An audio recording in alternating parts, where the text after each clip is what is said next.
వార్తా విశ్లేషణ కార్యక్రమం లైవ్ షోకి స్వాగతం. ఇక అతిథుల పరిచయం శ్రీ కృష్ణరాజు గారు, సీనియర్ పాత్రికేయులు, ప్రముఖ విశ్లేషకులు, శ్రీ సుందర్రామ్ శర్మ గారు, వైఎస్ఆర్ కాంగ్రెస్ పార్టీ అధికార ప్రతినిధి, అలాగే న్యాయవాది, శ్రీ సురేంద్రమోహన్ గారు, భారతీయ జనతా పార్టీ రాష్ట్ర కార్యదర్శి.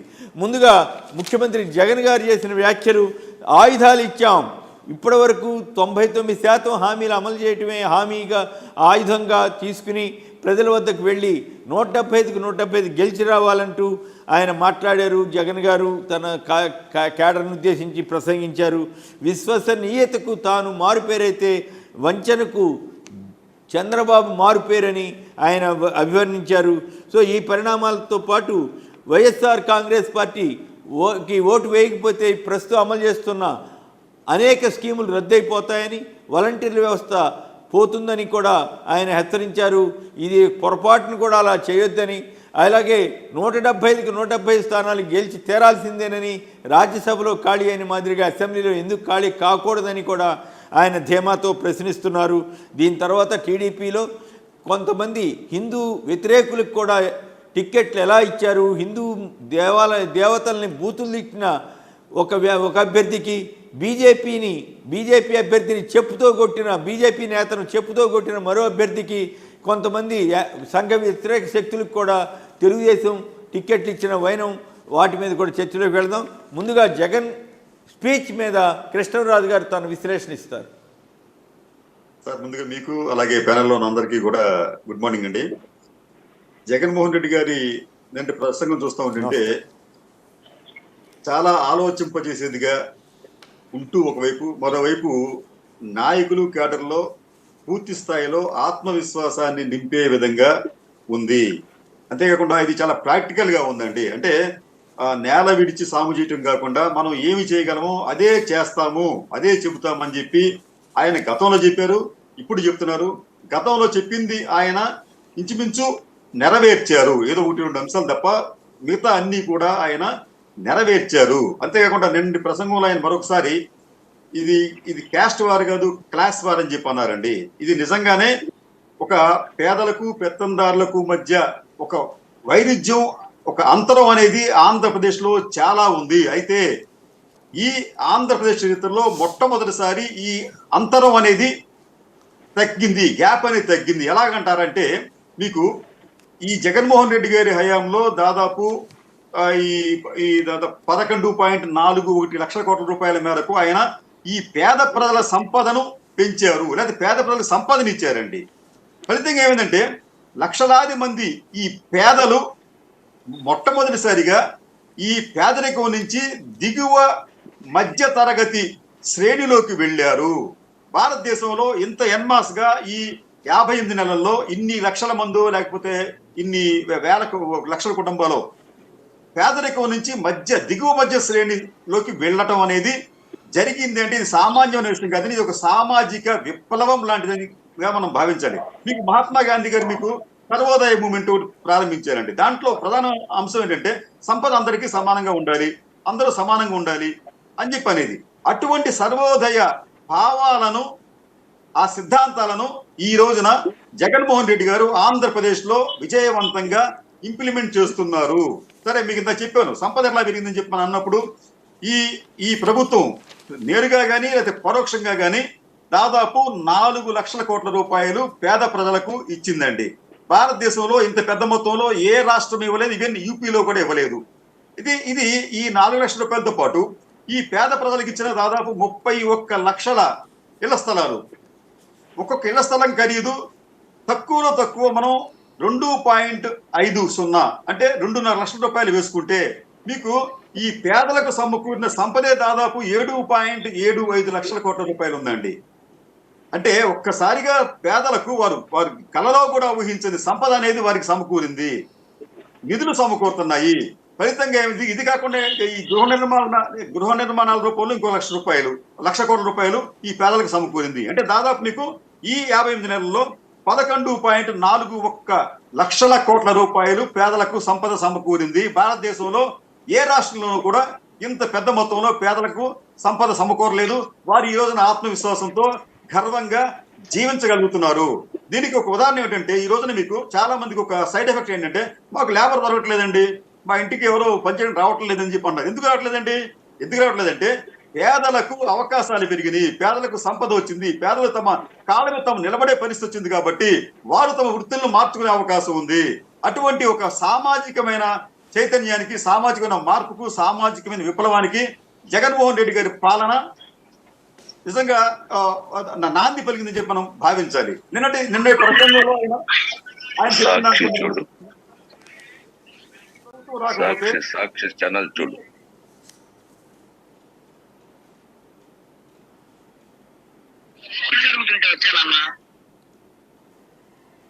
కేసర్ గారు ఈ ప్రభుత్వం తిరిగి అధికారంలోకి రాకపోతే సంక్షేమ ఫలాలు, సంక్షేమ పథకాలు మధ్యలో ఆగిపోతాయని చెప్పి అన్నారు.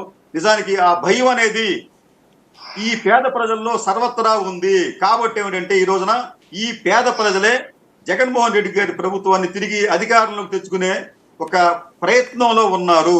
దీనిని ఎవరూ ఆపడం సాధ్యం కాదు. ఎందుకంటే వారు గతంలో కూడా ఇటువంటి పాలకులు, కొంతమంది పాలకులు ఇచ్చిన హామీలను వారు అమలు చేయలేకపోయారు. ఇదంతా కూడా వారికి తెలుసు. మీకు గత ప్రభుత్వ హయాంలో ఎన్నికలకు 3 నెలల ముందు పసుపు కుంకుమ కింద దాదాపు 10,000 కోట్ల రూపాయల మేరకు జగన్మోహన్ రెడ్డి గారు చంద్రబాబు నాయుడు గారు ఇస్తామని ఇచ్చినప్పటికీ కూడా ఆయనను ప్రజలను నమ్మలేదు. నమ్మకుండా జగన్మోహన్ రెడ్డి గారికి పట్టం కట్టారు.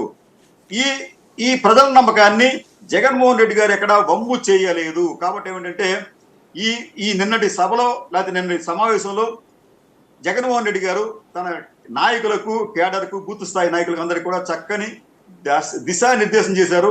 ఆయన నిన్న ఒక మాట అన్నారండి, అదేమిటంటే అయితే సంక్షిప్తంగా ఒక మాటలో చెప్పండి కృష్ణరాజు గారు. సంక్షిప్తంగా ఒక మాటలో చెప్పండి, ఆయుధాలు ఇచ్చినట్లేనా? ఖచ్చితంగానండి. నిన్న మాట చెప్పారు సార్ ఆయన. నిన్న నేను చేయాల్సింది చేశాను, ఇక మీరు చేయాల్సింది మీరే అని చెప్పి. ఎందుకంటే ఈ ఫుల్లీ లోడెడ్ గన్ ఆయన ఇచ్చారు. ఆ గన్ అంటే సంహారానికి కాదండి, సంక్షేమం కోసం అని చెప్పి ఆయన ఈ అందరికీ కూడా ఇప్పుడు బయటికి వెళ్తే ఈ రోజు నా నాయకులను ఎవరు ప్రశ్నించే పరిస్థితి లేదండి. అక్కడ గతంలో ఏంటంటే ఒక ఎమ్మెల్యేనో ఎంపీఓ బయటికి వెళ్తే ప్రజలు నిలదీసేవారు. కానీ ఈ రోజున హారతలు పడుతున్నారు అంటే వచ్చిన మార్పు ఏమిటో మనం గమనించవచ్చండి కేసర్ గారు. రైట్. సుందరరాం శర్మ గారు చెప్పండి, ఏమిటి వైసీపీ ఓటేయకపోతే పథకాలన్నీ రద్దు చేయడానికి ఒప్పుకున్నట్లేనని, అలాగే ఆయుధాలు ఇచ్చాను ఇక మీరే విజృంభించండి అని జగన్ గారు ఇచ్చిన పిలుపు మీద మీ కామెంట్ ఏమిటి? కేసర్ గారు, మీకు, కృష్ణరాజు గారికి, సురేంద్ర గారికి నమస్కారం. జగన్మోహన్ రెడ్డి గారు, నేను మొదటి నుంచి ఒకటే మనం అంటున్నాము, రాజకీయాలలో ఆంధ్రప్రదేశ్లో విశ్వసనీయత, విలువలతో కూడినటువంటి రాజకీయాలు ఇంకా మనకు అవసరము. ఇవాళ ఒక పార్టీ, రేపు ఇంకొక పార్టీ. ఇవాళ అమ్మా నాన్నలతో సహా కుటుంబాలను తిట్టడం, రేపు పొద్దుటికల్లా కావలించుకుని తిరగటం, మళ్ళీ మధ్యాహ్నానికి ఇంకొకళ్ళతో పోవటం, ఇటువంటి రాజకీయాలు ఈ రాష్ట్రంలో ఇంకా అవసరమా అనేటువంటిదే ఇవాళ ప్రజలు ఆలోచిస్తూ ఉన్నారు. ఎందుకంటే 2014 నుంచి 19 వరకు ఈ ఆంధ్రప్రదేశ్లో 3 పార్టీలు కలిసి పోటీ చేసినాయి. భారతీయ జనతా పార్టీ కానివ్వండి, జనసేన కానివ్వండి, తెలుగుదేశం పార్టీ కానివ్వండి. ఆ రోజున చంద్రబాబు నాయుడు గారు అటు ఇటుగా 650 పేజీల మేనిఫెస్టోని ఇచ్చాడు. ఇస్తూ ఒక్కటి మాత్రం చెప్పాడు, అదేంటంటే ముఖ్యంగా రైతు రుణమాఫీ 87,612 కోట్ల రూపాయల రుణమాఫీ చేస్తాను అని చెప్పని అన్నాడు. ఆ రోజున నాకు బాగా గుర్తు, మీ యొక్క ఛానల్లోనే నేను అశ్వత్థామ అతహ కుంజరహ అని జగన్మోహన్ రెడ్డి గారు కూడా ఒక మాట అనాలి కదా అని చెప్పి నేనే అన్నాను. కానీ జగన్ గారు ఇవాళ ఇచ్చినటువంటి సమాధానం ఎక్సలెంట్గా ఉంది. నాకు కూడా ఒక రకంగా కనువిప్పు కలిగించింది. మనం ఒక మాట అన్నాము అంటే దానికి నిలబడి ఉండాలి. ఆ మాట మనం చెయ్యలేనిది చెయ్యకూడదు, చేసేటట్లయితే చెప్పాలి కానీ చెయ్యలేనిటువంటిది చెప్పొద్దు అనేటువంటిది రియల్. కాకపోతే మనకు ఆ రోజున ఈయనకి ఇబ్బంది అవుతుందేమో అనేటువంటి ఒక లోపల ఉన్నటువంటి ఇదితోటి మనం అన్నాం. కానీ నిజంగా ఆయన నిలబడటం ధైర్యంగా 2014లో అక్కడ మోడీ గారి హవా ఉండటం, ఇవన్నీ చేసి కూడా జస్ట్ 5 లక్షల ఓట్ల తేడాతోటి కొంచెం ఓట్లు తగ్గిన సీట్లు తగ్గిన అధికారంలోకి రాకపోయినా విలువలు, విశ్వసనీయతకి నిలబడేటువంటి ఏకైక నాయకుడు జగన్మోహన్ రెడ్డి అని చెప్పనటువంటి దాంట్లో ప్రజలకు వెళ్ళి 151 సీట్లు ఇచ్చారు.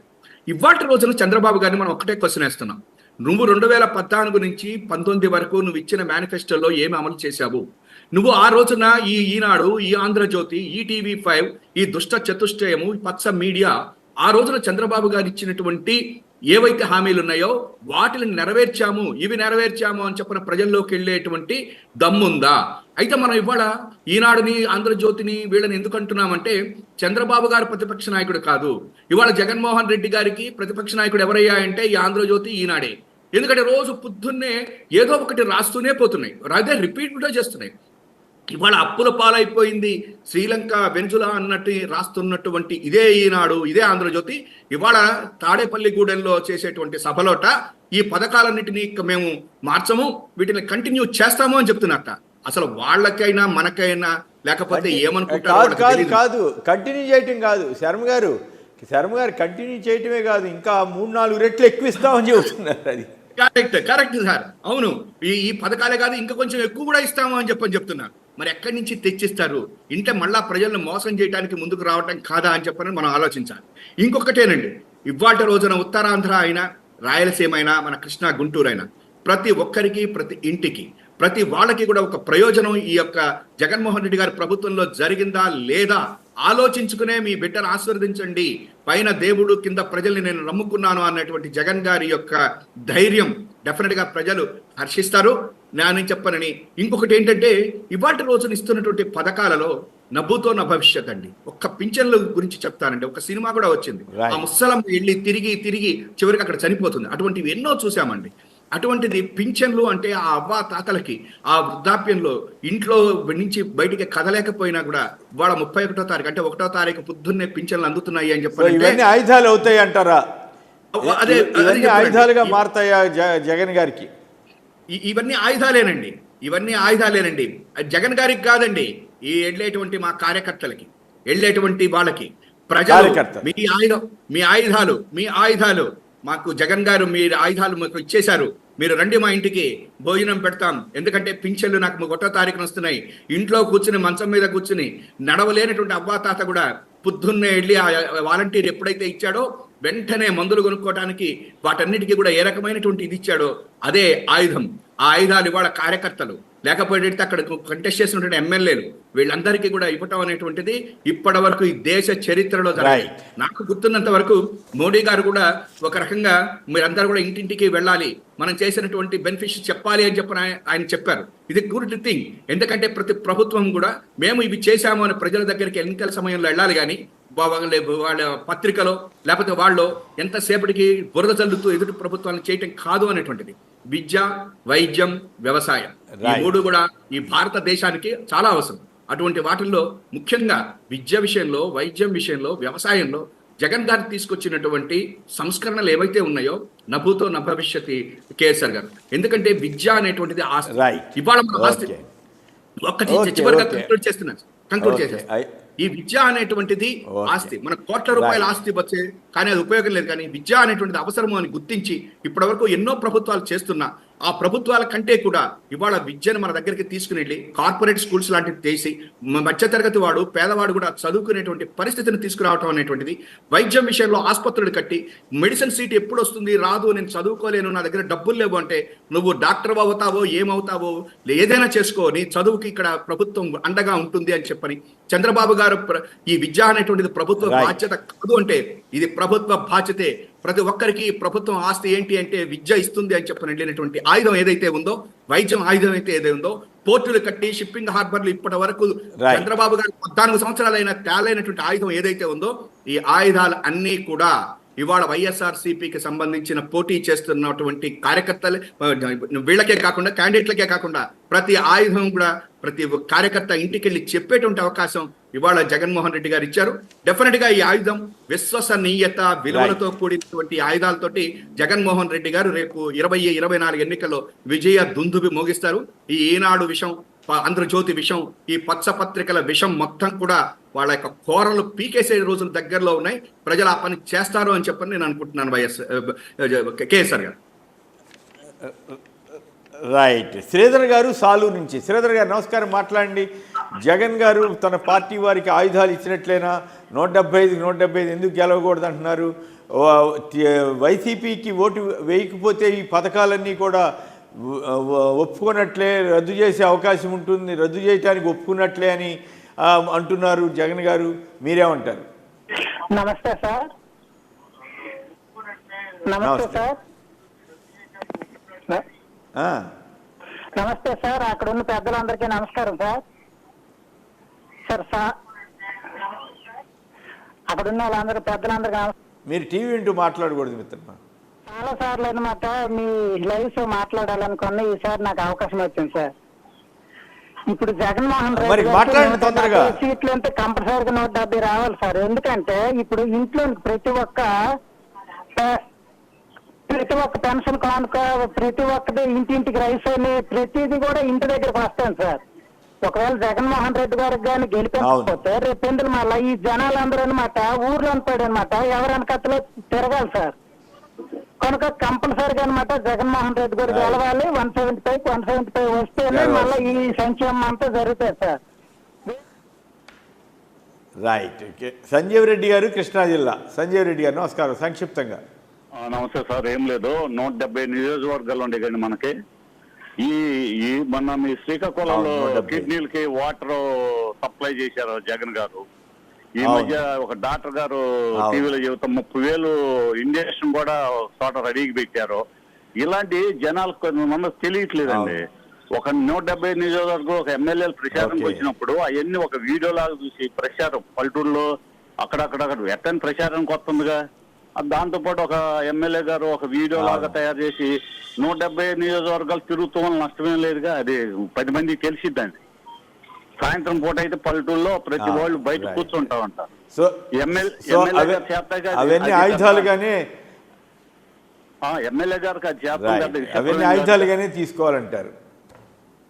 రైట్, మంచి మాట సలహా ఇచ్చారు. ఇక సురేంద్రమోహన్ గారు మీరు చెప్పండి. జగన్ గారి వ్యాఖ్యల మీద సంక్షిప్తంగా మీరు చెబితే మళ్ళీ జనసేన వీటి మీద కూడా మీరు మాట్లాడదు. కానీ కేఎస్ఆర్ గారు నమస్కారం. గారేమో 2029 నాటికి అధికారం మాదే అంటున్నారు.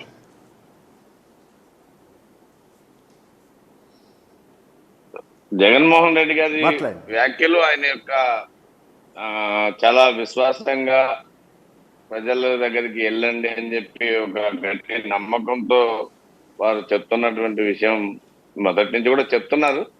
బట్ ఆయన చేస్తున్నటువంటి రకరకాల విన్యాసాలు కూడా ప్రజలందరికీ తెలుసు. అయితే నేను ఆ విషయాల జోలికి పోవట్లేదు. కానీ మీరు ఈరోజు వార్తలకు సంబంధించినటువంటి విషయంలో ఒక ముఖ్యమైనటువంటి కొన్ని వార్తలు చదివి వినిపించినప్పుడు నేను చెప్పాలనుకున్నటువంటి విషయం ఏంటంటే, ఈ మధ్య కాలంలో 2 రోజుల క్రితం తెలుగుదేశం పార్టీ రిలీజ్ చేసినటువంటి ఏదైతే 94 మంది జాబితా ఏదైతే ఉందో ఆ జాబితా గురించి నేను ఈ సందర్భంగా మాట్లాడదలుచుకున్నాను. ఏదైతే పాముకి విషనాగుకి పాలు బోచి పెంచితే అది మనవల్నే చంపుతుంది, తిరిగి పాలు పోసినటువంటి వ్యక్తిని చంపుతుంది అనేటువంటి ఒక నగ్న సత్యాన్ని చంద్రబాబు నాయుడు గారు మర్చిపోయారేమో అని నాకు అనిపిస్తుంది. ఎందుకు అనంటే, ఒక కొలికిపూడి శ్రీనివాసరావుని, ఒక మహాసేన రాజేష్ని, వీళ్ళిద్దరికీ ఎమ్మెల్యే సీట్లు ఇచ్చి ఈ రాష్ట్రానికి ఏ రకమైనటువంటి దారి, ఏ రకమైనటువంటి డైరెక్షన్ ఇవ్వాలనుకున్నాడో చంద్రబాబు నాయుడు గారు ఈరోజు ఈ రాష్ట్ర ప్రజలకి సమాధానం చెప్పాలి.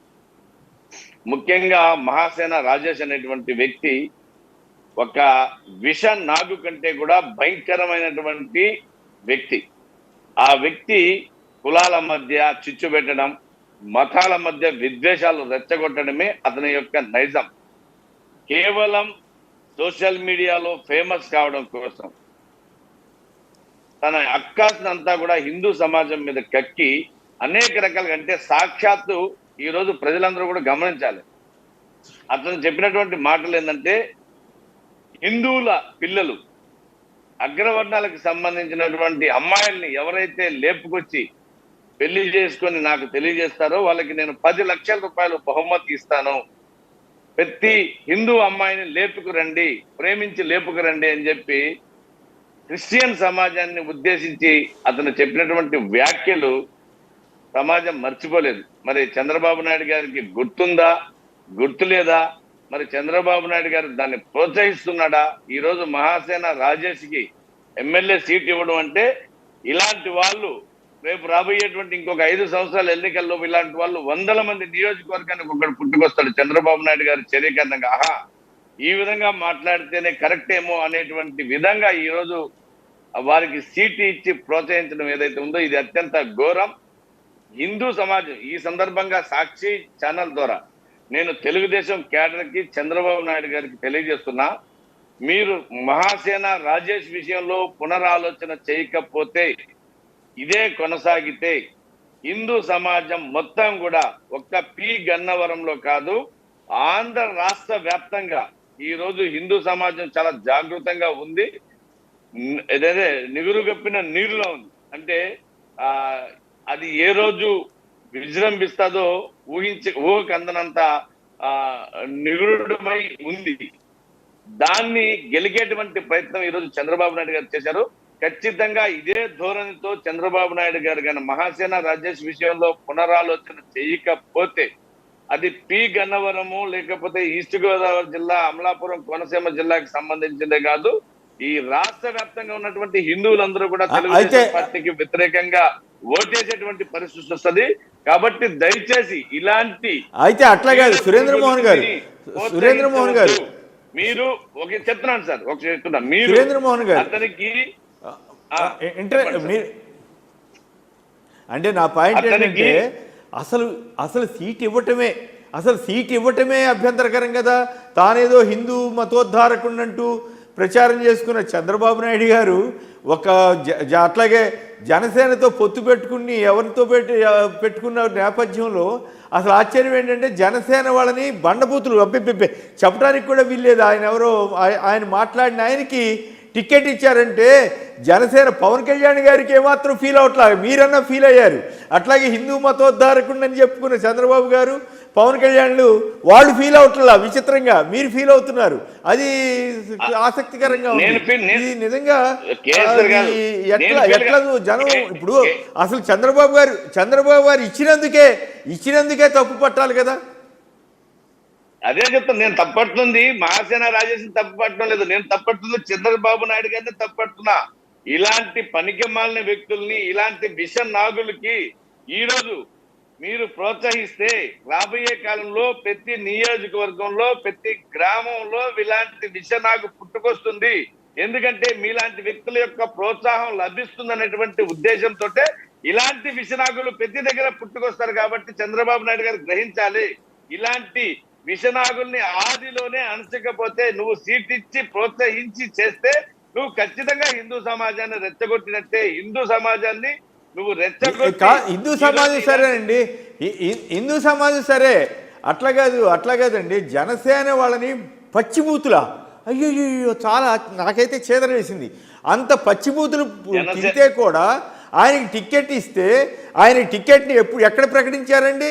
పవన్ కళ్యాణ్ గారు పక్కన కూర్చుని ఉన్నప్పుడే ప్రకటించారు కదా. పవన్ కళ్యాణ్ గారు అభ్యంతరం చెప్పాలి కదా. జనసేన కార్యకర్తలు అక్కడ అభ్యంతరం చెప్తున్నారు చెప్తే పవన్ కళ్యాణ్ గారు నాదెండ్ల మనోహర్ గారు ఎందుకు మాట్లాడట్లేదు? కేఎస్ఆర్ గారు మీకు ఒక విషయం, అతను జనసేన వాళ్ళని మాత్రమే కాదు, అతని యొక్క బ్యాక్గ్రౌండ్ లేకపోతే అతను తెలుగుదేశం వాళ్ళని కూడా అత్యంత భయంకరంగా దూషించాడు. అతను తెలుగుదేశం జెండా కప్పుకున్న తర్వాత ఈ రోజు వైఎస్ జగన్మోహన్ రెడ్డిని దూషిస్తున్నాడు. ఏ జెండా కప్పుకోనటువంటి మహాసేన రాజేష్ ఏ జెండా కప్పుకున్న సమయంలో తెలుగుదేశాన్ని దూషించాడు, పవన్ కళ్యాణ్ గారిని దూషించాడు, ఈ రోజు జగన్మోహన్ రెడ్డిని దూషిస్తున్నాడు. అసలు సమాజంలో అతనంత వికారపు మనిషి, అతనంత నీచపు మనిషి, అతనంత భయంకరమైనటువంటి విషనాకు ఇంకొకటి లేడు. అటువంటి వ్యక్తులు ప్రోత్సహించవద్దు. నేను ఈస్ట్ గోదావరి జనాలకి, కోనసీమ అంబేద్కర్ చంద్రబాబు భయపడ్డాడేమో జనాలకి, ముఖ్యంగా చంద్రబాబు గారు భయపడ్డాడేమో, చేతులెత్తి నమస్కరిస్తున్నా. పి గన్నవరం చంద్రబాబు భయపడ్డాడేమో. కులాలకు అతీతంగా, మతాలకు అతీతంగా ఇలాంటి విషనాగుని ప్రోత్సహించొద్దు దయచేసి.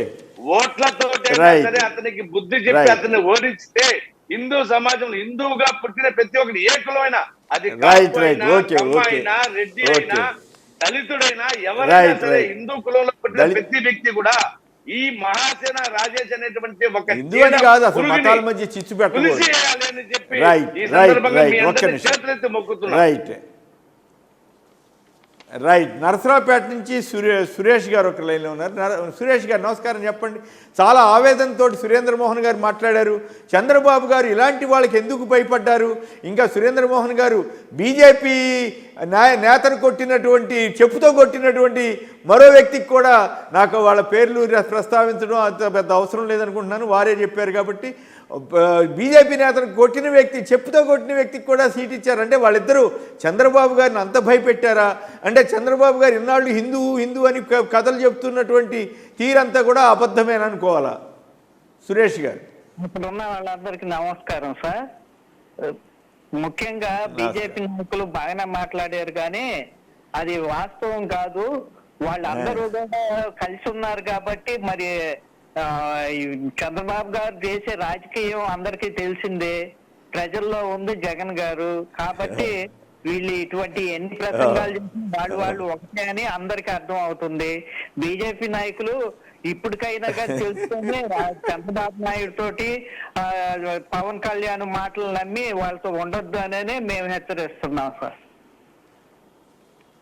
హెచ్చరిస్తున్నారా? రైట్. కృష్ణరాజు గారు మీరేమంటారు? కేసర్ గారు, చంద్రబాబు నాయుడు గారి రాజకీయాలు చాలా అధమ స్థాయిలోకి చేరుకున్నాయి. నిజానికి ఏంటంటే గతంలో చంద్రబాబు నాయుడు గారిని కాంగ్రెస్ పార్టీయో వైసీపీ పార్టీయో ఓడించాయి. కానీ మొట్టమొదటిసారిగా తెలుగుదేశం పార్టీని చంద్రబాబు నాయుడు గారే ఓడించుకుంటున్నారు. ఎందుకంటే ఆయన సెలక్షన్ చూస్తూ ఉంటుంటే సీనియర్లకు ఆగ్రహం పుట్టించడమే కాకుండా ఈ అసమర్థులకి, అధములకి, అవినీతి పరులకి, అక్రమాలకు పాల్పడే వారికి సీట్లు ఇవ్వటం, అది ఆయన చేసిన పెద్ద తప్పు. రెండో తప్పు ఏంటంటే బీజేపీని ఆయన చాలా చులకనగా చూస్తున్నారు. బీజేపీ విషయంలో ఆయన వైఖరిలో ఏం మార్పు రాలేదు. బీజేపీ అంటే ఆయనకి ద్వేషం అని చెప్పి చెప్పడానికి ఒక ఉదాహరణ ఏమిటంటే, బీజేపీ వారు శ్రీరామచంద్రుణ్ణి ఆరాధ్య దైవంగా భావిస్తూ అయోధ్యలో ఇటీవల ఒక పెద్ద దేవాలయాన్ని కూడా మోడీ గారు ప్రారంభించారు. ఆ నేపథ్యంలో అది జరిగిన కొద్ది రోజులకే శ్రీరామచంద్రుణ్ణి ఒక విలన్గా చిత్రీకరించి అసభ్యంగా దూషించిన ఒక వ్యక్తికి పి గన్నవరంలో టికెట్ ఇవ్వటం. మరో వ్యక్తి విష్ణువర్ధన్ రెడ్డిని, కృష్ణరాజు గారు ఆయన పేరు మహాసేన రాజేష్ అని చెప్పండి. చెప్పండి. నేను చెప్పను సార్, అది అది నేను చెప్పను సార్. అది ఇప్పుడు ఇంకొకటి ఏంటంటే కేసర్ గారు, ఇప్పుడు బీజేపీకి చెందిన విష్ణువర్ధన్ రెడ్డి గారి మీద లైవ్ టెలికాస్ట్ లో చెప్పు విసిరిన వ్యక్తి ఆయనకు సీట్ ఇచ్చాడు. అంటే ఇదంతా ఏముందంటే భారతీయ జనతా పార్టీ చెప్పుతో కొట్టినట్టున్నాడు. అదే సార్, ఏమంటారు కేసర్ గారు? చెప్పుతో కొట్టాడు, విసరలా, చెప్పుతో కొట్టినట్టు కొట్టబోయాడు. అదే దెబ్బ తగలేదు ఆయనకి నా తెలిసినంత వరకు. ఇక్కడ ఏమవుతుంది సార్, ఇక్కడ చంద్రబాబు నాయుడు గారు తెలుగుదేశం పార్టీకి ఒక విలన్ గా మారాడు. ఆ పార్టీకి ఆయన పార్టీని ఆయనే ఓడించుకున్నాడు చెబుతూ చిన్న విషయం ఏంటంటే పవన్ కళ్యాణ్ గారు కాదు, వాళ్ళిద్దరు బ్లాక్ మెయిల్ చేసి ఉంటారా? కాదు కృష్ణరాజు గారు, నాకు సందేహం వాళ్ళిద్దరికి భయపడి ఇచ్చారా, బ్లాక్ మెయిల్ చేసి ఉంటారా, ఏం జరిగి ఉంటుంది సార్? ఇక్కడ చంద్రబాబు నాయుడు గారు, మీరు చాలా క్లోజ్ గా అబ్జర్వ్ చేశారు, నేను కూడా చూశానండి. ఆయన పిరికి పంత సార్. ఆయన చంద్రబాబు నాయుడు గారు అంత పిరికి వ్యక్తి ఎవరూ లేరు. నిజానికి గట్టిగా ఆయన ఎవరిని నిలదీస్తే ఆయన భయపడి వారికి ఏం కావాలో చేసిన సందర్భాలు గతంలో అనేక ఉన్నాయి. అంతే తప్ప నువ్వు తప్పు చేస్తున్నావు కాబట్టి నువ్వు నా మొహం చూడొద్దు, లేదా నువ్వు వెళ్ళిపో అని చెప్పిన దాఖలా ఎక్కడా లేవండి. వారు తప్పు చేసినప్పటికీ కూడా చంద్రబాబు నాయుడు గారు భయపడి వారిని తన పార్టీలో కొనసాగించుకుంటున్నారు తప్ప వారిని బయటికి పంపే ప్రయత్నం చేయటం లేదు. ఇది కేవలం భయంతో చేసిన పనే. రెండవది ఏంటంటే, మీరింత ఈ కేసులో, ఇది మన పి గన్నవరానికి ఇచ్చిన కేసులో అదే వ్యక్తి గతంలో పవన్ కళ్యాణ్ గారిని పావలా కళ్యాణ్ అని చెప్పి అనేక సార్లు చెప్పాడు ఆయన. అక్కడ కాదు, పావలాంతో ఆగితే పర్వాలేదు సార్. నేను నిన్న ఒక వీడియో చూశాను, పచ్చిబూతుల జనసేన వాళ్ళని అంత అసహ్యంగా అనకూడని మాటలు. అబ్బే నేనైతే సహించను. పవన్ కళ్యాణ్ గారు ఎట్లా భరిస్తున్నాడో కానీ, జనసైనికులు ఎట్లా భరిస్తున్నారో కానీ, ఇలాంటి వాళ్ళని చాలా ఆశ్చర్యం వేసింది నాకైతే. సార్, ఇక్కడ పొత్తు ధర్మం అని చెప్పి, ధర్మం అనే మాట పవిత్రమైంది. ఆ మాట చెప్పి ఒక బీజేపీ పొత్తు కోసం అని చెప్పి ఆ పార్టీ నాయకులు తిట్టిన వాళ్ళతో మీరేమో టికెట్లు ఇస్తారా?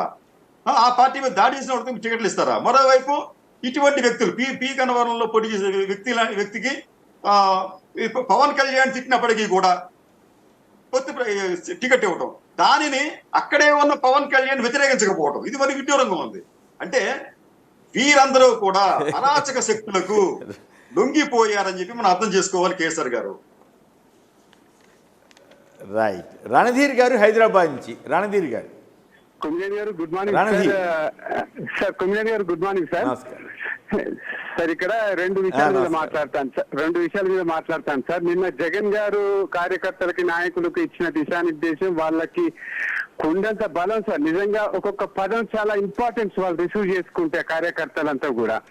అది కాకుండా ఇప్పుడు సురేంద్ర మోహన్ గారితో నేను ఏకీభవిస్తూనే సురేంద్ర మోహన్ గారికి ఒక విషయం గుర్తు చేయాలనుకుంటున్నాను. ఆ రాజ్యసభకి ఇవ్వడం అది 100% రాంగ్ సార్, వారితో ఏకీభవిస్తున్నా. కానీ సురేంద్ర మోహన్ గారు బీజేపీ పార్టీకి టీడీపీతో కలుస్తుందో లేదో ఇంకా తెలియదు, కానీ వారు టీడీపీతో కలవడం అనేది ఆత్మహత్య సదృశ్యమే అనే పదం వాడారు సార్ సురేంద్ర మోహన్ గారు.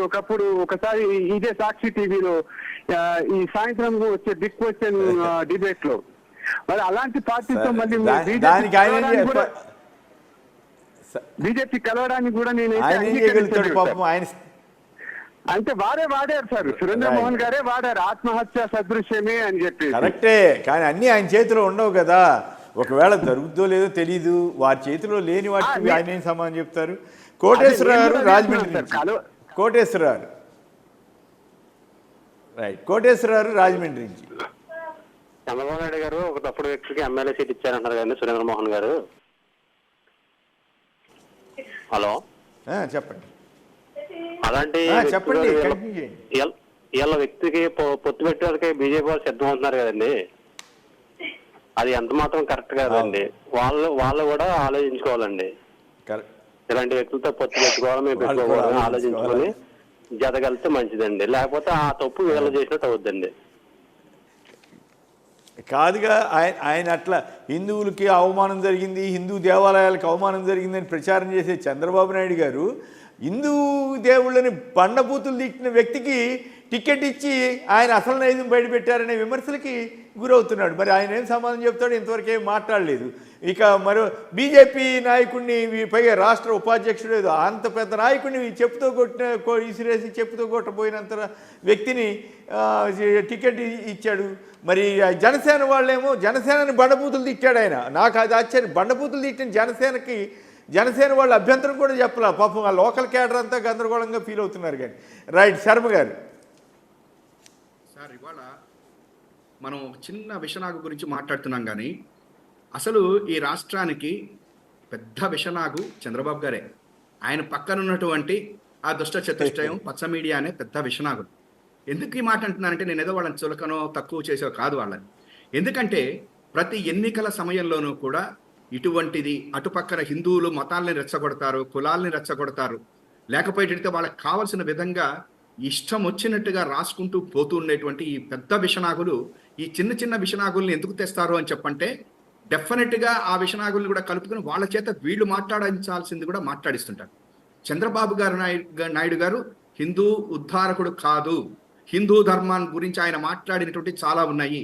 గోదావరి పుష్కరాలలో 29 మంది చనిపోతే యాక్సిడెంట్ అయి చనిపోవట్లేదా, జగన్నాథ రథచక్రాల కింద పడి చచ్చిపోలేదా, లేకపోతే ఏమిటి అని చెప్పిన తేలిగ్గా తీసి పారేసిన దానికంటే కూడా ఇటువంటి విషనాగు ఏం చేయాలి?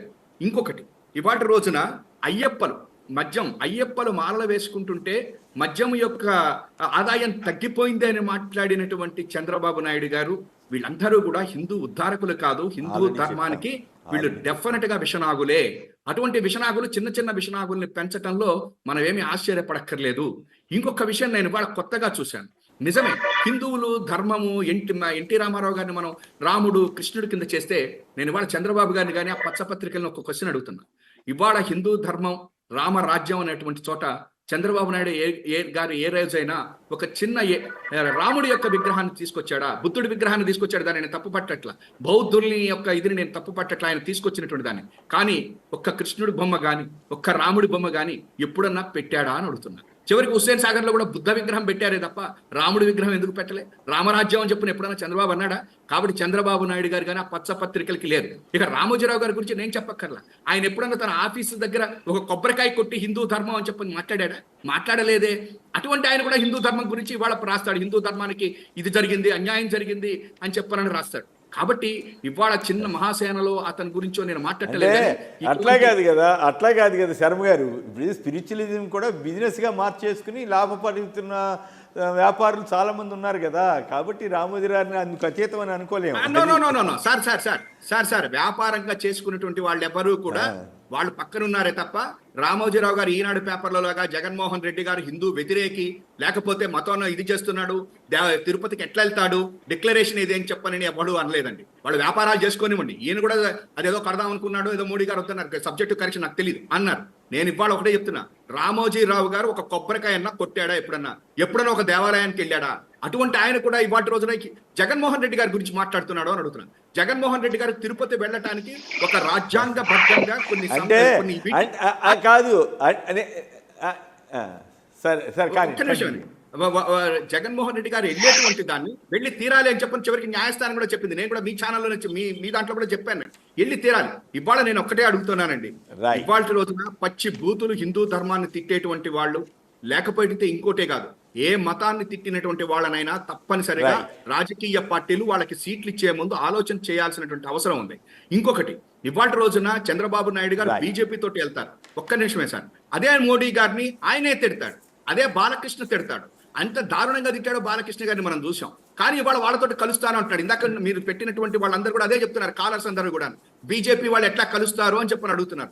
ఎస్, మేము అడుగుతుంది అదే. బాలకృష్ణ గారి చేత తిట్టించుకుంటే ఢిల్లీలో నీకు అర్థం కాదేమో, హిందీలో తిట్టు అని చెప్పి ఒకసారి సురేంద్ర మోహన్ గారిని అడుగుదాం. ఆయన ఏం చెప్పలేడు, ఆయన చెప్పలేరు. ఎందుకంటే హైకమాండ్ ఏం చెప్తే ఆయన చేయాలి తప్ప ఆయన సొంతంగా పార్టీ అధ్యక్షుడు కాదు కదా. ఆయన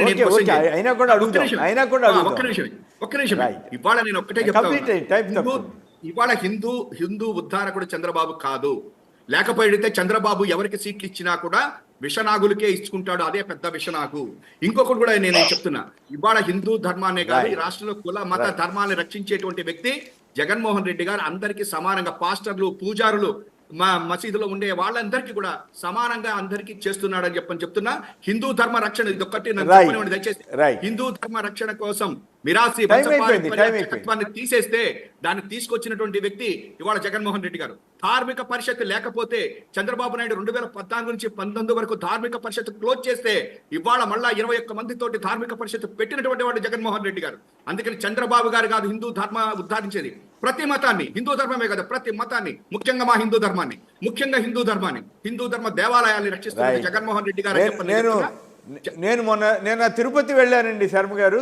తిరుపతిలో డెవలప్మెంట్ యాక్టివిటీ చూసిన తర్వాత ఆధ్యాత్మిక నగరంగా ఎలా డెవలప్ చేస్తున్నారన్న విషయం కూడా నాకు అర్థమైంది. ఫైనల్గా ఒక మాటలో చెప్పండి సురేంద్ర మోహన్ గారు, బీజేపీ మరి అట్టటాళ్లతో ఎట్లా పెట్టుకునేడానికి ప్రయత్నాలు జరుగుతున్నాయి, రకరకాల ప్రయత్నాలు జరుగుతున్నాయి కదా, మీరేమంటారు? సంక్షిప్తంగా ఒక మాటలో చెప్పండి. ప్రయత్నాలు ఎవరు చేస్తున్నారు సార్? అంతేనా? చంద్రబాబు గారు కలిసి వచ్చారు, పవన్ కళ్యాణ్ గారు మొన్న కూడా చెప్పారు, పవన్ కళ్యాణ్ గారు బీజేపీ ఆశీస్సులతో నేను టికెట్లు అనౌన్స్ చేస్తానన్నాడు. మీ పొత్తులో ఉన్నాడు ఆయన, మీ పొత్తులోంచి లేచి వెళ్ళిపోయి టీడీపీతో కాపురం చేస్తున్నా, మీరేం మాట్లాడలేదు. కేఎస్ఆర్ గారు, చరిత్ర అనేటువంటిది తుడిస్తే తుడిచిపోయేటువంటిది కాదు. ఏదన్నా మసిపూసి మారేడుకాయ చేద్దామంటే కుదిరేది కాదు. చరిత్ర అనేటువంటిది ఆల్రెడీ లిఖించదగినటువంటిదే, ఆల్రెడీ అందరూ చూసినటువంటిదే. ఎవరు మర్చిపోరు, ఎవరికి గుర్తుండదు అనుకుంటే భ్రమ అవుతుంది. కాబట్టి చరిత్ర అందరికీ తెలుసు, ఏం జరిగింది అనేటువంటిది అందరికీ తెలుసు. దాని యొక్క పర్యాచరణ ఏ విధంగా ఉన్నాయి అనేటువంటిది కూడా తెలుసు. పొత్తు గురించి మీరు పొత్తు కోరుకోవడం లేదనేది అర్థమవుతోంది. కానీ పొత్తు ఉన్నదని చెప్పగలరా అన్నది చాలా మంది కాలర్స్ ప్రశ్న. పొత్తు ఏమంటారు? పొత్తు ఉండదని మీరు కోరుకోవట్లేదు మీ పర్సనల్ గా, పొత్తు ఉండదని మీరు చెప్పగలరా? భారతీయ జనతా పార్టీ క్రమశిక్షణ కలిగినటువంటి ఒక కార్యకర్తని మా ఢిల్లీలో మా జాతీయ అధ్యక్షుడు, మా జాతీయ నాయకత్వం, పార్లమెంటరీ బోర్డు, ప్రధానమంత్రి నరేంద్ర మోడీ గారు వాళ్ళు ఏ డైరెక్షన్ ఇస్తే ఆ డైరెక్షన్ వెళ్ళడానికి సిద్ధం. ఇది ఆవు కదే కదా మరి, ఆవు కదే చెప్పారు. పాపం మీలో ఉన్న ఆవేదన అర్థమైంది కానీ,